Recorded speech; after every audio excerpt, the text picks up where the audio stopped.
Good morning students. 11वीं वाले बच्चे, सिद्धि हिंदी विद्यालय के इस ऑनलाइन क्लासेस में आपका हार्दिक स्वागत है। अब बच्चों, यहाँ पे हमारा ये जो लेसन चल रहा है, अर्थात जो काव्य, यहाँ पे कबीर के जो पद हमने देखे, 2 पद थे, तो उसमें 2 पद की हमारी चर्चा हो गई है। अब उसमें यहाँ पे हम स्वाध्याय के प्रश्नोत्तर की चर्चा कर रहे थे, जिसमें हमने पहला, दूसरा, तीसरा, चौथा, ठीक है, करीबन यहाँ तक हमने प्रश्न किए थे। और करीबन 5वां प्रश्न जो है ये भी हमने किया था, लेकिन फिर भी हम उसकी थोड़ी सी चर्चा कर लेते हैं।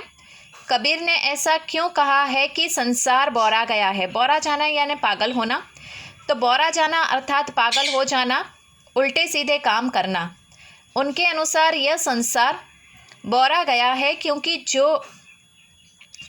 जो व्यक्ति सच बोलता है उसे यह मारने को दौड़ते हैं। यह सच पर विश्वास नहीं करता और झूठी बातों पर विश्वास कर लेता है। आदि व्यर्थ का दिखाया गया है। ईश्वर एक ही है और वह बिना किसी आडंबर, अर्थात बच्चों यहाँ पे एकदम सीधी सरल भाषा में मैं आपको बताऊं कि कबीर संसारिक लोगों को बौरा गया यानी पागल होना क्यों कहते हैं। ठीक है, तो वापस मैं यहाँ पे ये प्रश्न का उत्तर दोहरा रही हूँ, ध्यान से सुनिएगा। बौरा जाना अर्थात पागल हो जाना, उल्टे सीधे काम करना। कबीर के अनुसार यह संसार पागल हो गया है क्योंकि जो व्यक्ति सच बोलता है उसे यह मारने को दौड़ते हैं। यह सच पर विश्वास नहीं करता और झूठी बातों पर विश्वास कर लेते हैं। कबीर कहते हैं कि नियम, स्नान, मूर्ति पूजा, आसन, पीपल पूजन, तीर्थ, टोपी पहनना, माला फेरना, छाप तिलक आदि लगाना, मगर संसार है कि ये सब व्यर्थ है। ईश्वर एक ही है और यह बिना किसी आडंबर के सिर्फ सहज भक्ति मार्ग से प्राप्त हो सकते हैं। मगर संसार है कि कबीर की इस सच्ची बात पर विश्वास ही नहीं करता और उन्हें मारने को दौड़ता है, उनकी निंदा करता है, जबकि पाखंडियों की झूठी बातों पर विश्वास करता है। यही कारण है कि कबीर संसार को पागल कहते हैं। अब समझ में आया बच्चों कि यहाँ पे क्यों ऐसा कहा गया है? कबीर यहाँ पे ऐसा क्यों कहते हैं कि यह संसार बौरा गया है? तो सबसे पहले वापस एक बार दोहरा रही हूँ, ध्यान दीजिएगा। बौरा जाना अर्थात पागल हो जाना, उल्टे सीधे काम करना। उनके अनुसार यह संसार पागल हो गया है क्योंकि जो व्यक्ति सच बोलता है उसको मारने को दौड़ते हैं और जो झूठ बोलता है उसकी बातों पर विश्वास कर लेते हैं। कबीर ने कहा है कि नियम, स्नान, मूर्ति पूजा, आसन, पीपल पूजा, तीर्थ, टोपी पहनना, माला पहनना, छाप तिलक आदि लगाना सब व्यर्थ दिखावा है। ईश्वर एक ही है और वो बिना किसी आडंबर के सिर्फ सहज भक्ति मार्ग से ही प्राप्त हो सकते हैं। मगर संसार कबीर की इस बात पर विश्वास नहीं करता और उनकी निंदा करता है, जबकि पाखंडियों की झूठी बातों पर विश्वास करते हैं। यही कारण है कि कबीर संसार को पागल कहते हैं। ठीक है, अब यहाँ पे हमने 5वें प्रश्न की चर्चा की। अब 6ठा प्रश्न, कबीर के नियम और धर्म का पालन करने वाले लोगों की किन कमियों की ओर संकेत किया है? तो यहाँ पे उसमें 2 मुद्दे आएंगे। ठीक है, सबसे पहले आपको लिखना है, थोड़ा ध्यान दीजिएगा। कबीर ने नियम और धर्म का पालन करने वाले लोगों की निम्नलिखित कमियां अर्थात आडंबरों की ओर संकेत किया है, जिसमें 1 नंबर, रोज नियम से स्नान करने वाले, मूर्ति पूजा करने वाले, आसन लगाने वाले, पीपल की पूजा करने वाले, तीर्थ करने वाले, टोपी पहनने वाले, माला पहनने वाले, छाप तिलक लगाने वाले आदि दंभी और अंधविश्वासी हैं। ऐसे सारे लोग आत्मज्ञान से वंचित हैं और वे धर्म के, ईश्वर के सच्चे स्वरूप को नहीं पहचान पाते। फिर उसमें 2 नंबर करके लिखो, मुसलमान भी पवित्र कुरान का पाठ करते हैं, स्वयं को ईश्वर के सच्चे स्वरूप के ज्ञान न होने के बावजूद अपने शिष्य को उपदेश देना, धार्मिक कट्टरता के कारण आपस में लड़ाना, अपने ईश्वर को श्रेष्ठ बताना, घर घर मंत्र देते फिरना आदि। वे ब्रह्मवश ईश्वर के सच्चे स्वरूप को पहचान नहीं पाते, जबकि ईश्वर तो सबके हृदय में विद्यमान है।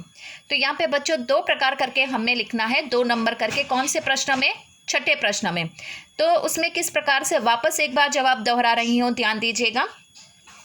कबीर ने नियम और धर्म का पालन करने वाले लोगों की निम्नलिखित कमियां अर्थात आडंबरों पर प्रकाश डाला है, जिसमें पहला, रोज नियम से स्नान करने वाले, मूर्ति पूजा करने वाले, पीपल की पूजा करने वाले, छाप तिलक लगाने वाले, माला पहनने वाले, टोपी पहनने वाले, तीर्थ करने वाले, ये सब लोग कैसे हैं? दम्भी और अंधविश्वासी हैं। ऐसे सारे लोग आत्मज्ञान से वंचित हैं और वो सही धर्म को नहीं पहचानते, ईश्वर के सच्चे स्वरूप को नहीं पहचानते। फिर छठे प्रश्न में ही 2 नंबर करके लिखना कि मुसलमान के पवित्र कुरान का पाठ करते हैं, स्वयं को ईश्वर का स्वरूप, ईश्वर के सच्चे स्वरूप का ज्ञान न होने के बावजूद अपने शिष्य को वो उपदेश देते फिरते हैं। धार्मिक कट्टरता के कारण आपस में लड़ना, ईश्वर की श्रेष्ठ बताना, घर घर मंत्र देना आदि बातें जो सब व्यर्थ हैं। ये ब्रह्मवश ईश्वर के सच्चे स्वरूप को पहचान नहीं पाते, जबकि ईश्वर सबके हृदय में बसे हुए हैं। ये बात यहाँ पे, ये जवाब जो है बच्चों वो छठे प्रश्न में लिखना है। 7वां प्रश्न, अज्ञानी गुरुओं की शरण में जाने पर शिष्यों की क्या गति होती है?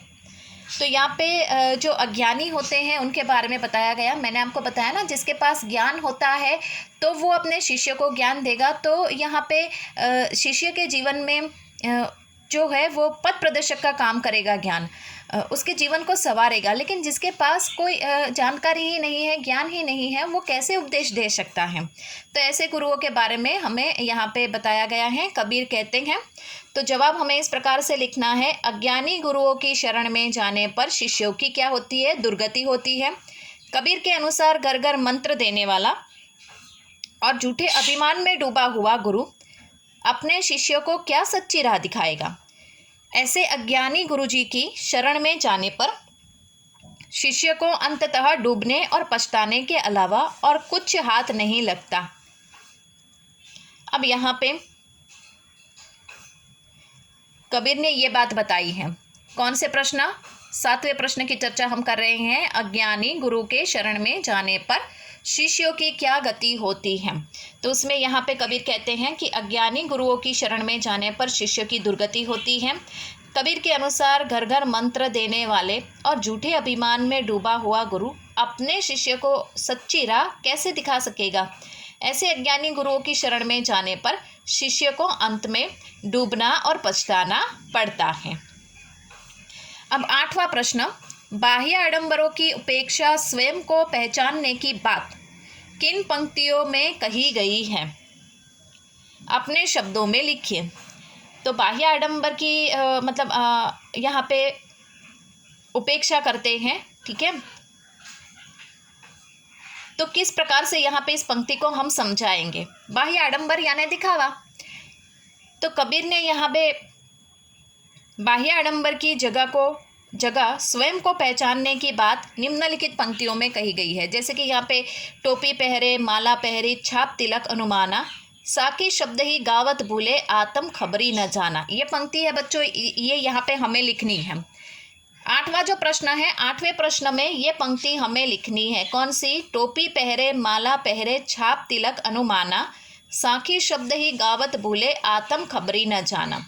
इन पंक्ति का आश्रय यह है कि हिंदू और मुसलमान दोनों धर्म के सही रूप को पहचानने की वजह मिथ्या बाह्य आडंबर की होड़ में खो गए हैं। कोई टोपी पहनता, कोई माला पहनता है, कोई छाप लगाता है, कोई तिलक लगाता है, साखिया और शब्द गाना भूल गए हैं, स्वयं अपने आत्म तत्व को पहचानना ही भूल गए हैं।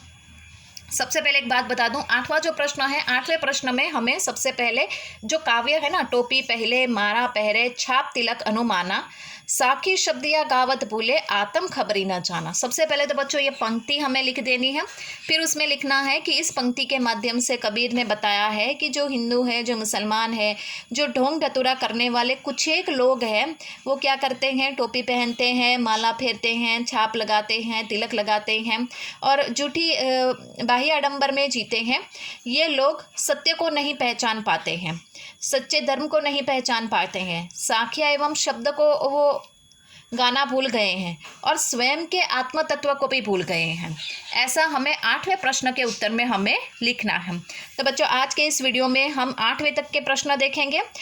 नेक्स्ट वीडियो में ये थोड़े से जो प्रश्न बाकी है उसकी चर्चा करके हम ये काव्य ख़त्म करेंगे और फिर उसके आगे वाला जो काव्य या पाठ है उसकी हम चर्चा करेंगे। तब तक के लिए यहाँ पे रुकते हैं। Thank you. ये प्रश्न की चर्चा हम कर रहे हैं बच्चों, तो ये आपको अपनी कॉपी में लिखने हैं। 11वीं वाले ये प्रश्नोत्तर हम कर रहे हैं तो आपको वो अपनी कॉपी में लिखने हैं, ठीक है।